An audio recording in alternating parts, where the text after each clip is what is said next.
Sa mga nagtatanong po kung paano magkabit ng invisible zipper or magic zipper, tara po panoorin nyo ng buo yung video na ito at ituturo kung paano.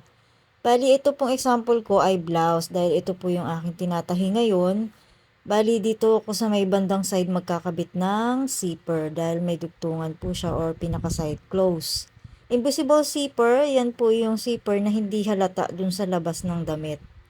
Kaya ganun ang pagkakatawag sa kanya. Sisimulan ko siya dyan sa may laylayan. Nagsukat lang ako ng 2 inches.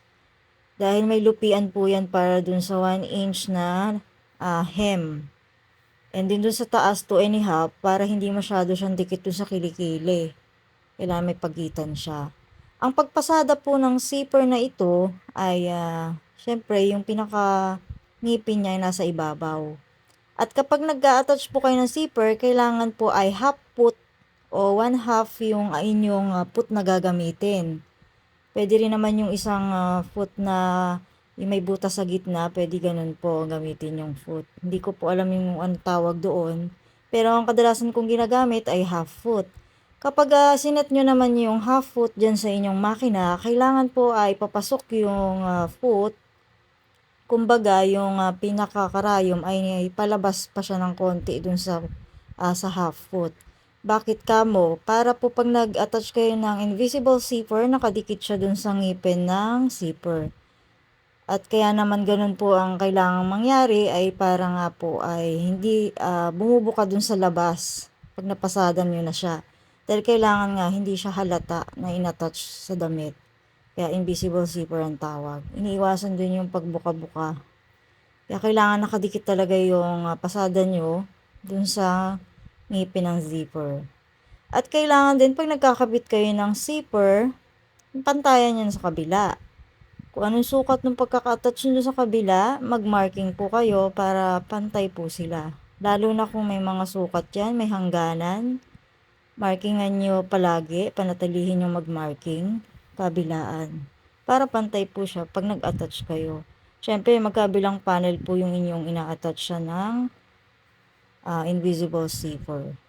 Padapa po yung hindi naman padapa yung kumbaga, yung pinakangipin niya ay nasa ibabaw. Ayan.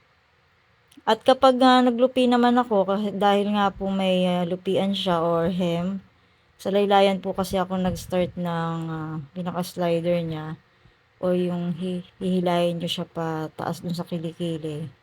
Ganun po yung style niya, hindi po yung pababa mula dun sa kilikili. Kaya ang tendency niyan, kapag kayo mag-aatas din ng invisible zipper na may hem sa laylayan, syempre ang lupian nyo pa ibabaw. Andun po ang lupian. Once kasi na pinasadahan nyo yun doon sa invisible zipper na palupi pa ibabaw, pag binaliktad nyo siya, syempre malinis na po dun sa labas. Yung bagay yung tupi niya ay nandun na sa loob. Ayun, sana nagigets nyo yung ano na yun. Pasensya na kayo kung medyo malayo yung aking video dun sa aking tinatahi. Dahil wala akong dalang cellphone holder na lalapit dun sa sa pagpasada ko. Pero madali lang naman yon kung sana naintindihan nyo po yung point ko doon pag naglulupi kayo. Ayun, para pagbaliktad nyo, ganyan na itsura niya. Ayan, malinis na sa labas. Yung lupi niya nandun na sa loob. Ayan. At yun nga, para magpantay, lagyan nyo ng marking. Pati yung lapad, siyempre, nung hinem nyo, magkapantay sila, tig 1 inch. And then, banda dun sa kilikili, di ba po hindi siya sagad dahil mahaba yung zipper, dahil 2 1/2 yung pagitan ng allowance. Para magdugtong po yung pinaka-panel nung front and back nung blouse, papasadahan nyo sa side. Kailangan kapantay siya dun sa pasada nung sa zipper. Hindi naman ganun ka-perfect yung pasada dahil naman hot put yung gamit ko na put ay masasagad naman niyo yung tahinom dahil didikit na yun doon. Kaya pag tinignan nyo sa pinakaharapan niya ng damit, di na siya halata. Parang wala siyang zipper. Para siyang sinide close lang. Bandang side po kasi yan ng blouse. Pagkatapos nyo i-attach yung pinakangipin ng zipper, syempre i-attach nyo naman yung body ng zipper dun sa panel ng damit.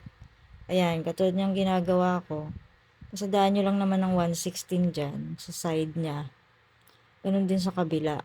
Para talagang fix na fix yung pagkakabit ng zipper. Ganyan lang po kadali kung paano mag-attach ng invisible zipper. Sana nagkaroon na naman po kayo ng idea kung paano siya ginagawa. Kaya naman kung may natutunan ka sa video na ito, pahingi po ng like and share ninyo para lahat po makapanood at matuto. At kung di ka nga pa nga po nakaka-follow sa akin, para ma-notify ka po ay i-follow nyo po ako. Ayan, sa tuwing mag-upload po ako ng videos. At kapag maiksi po yung aking Reels video, may full video po nito. Pahanap na lang po. Nandyan lang naman po yan sa aking account. O kaya nasa YouTube channel ko. Pa-subscribe na lang po. Nandyan po yung link sa ibaba ng comment section. Thank you po sa panonood and see you on my next video.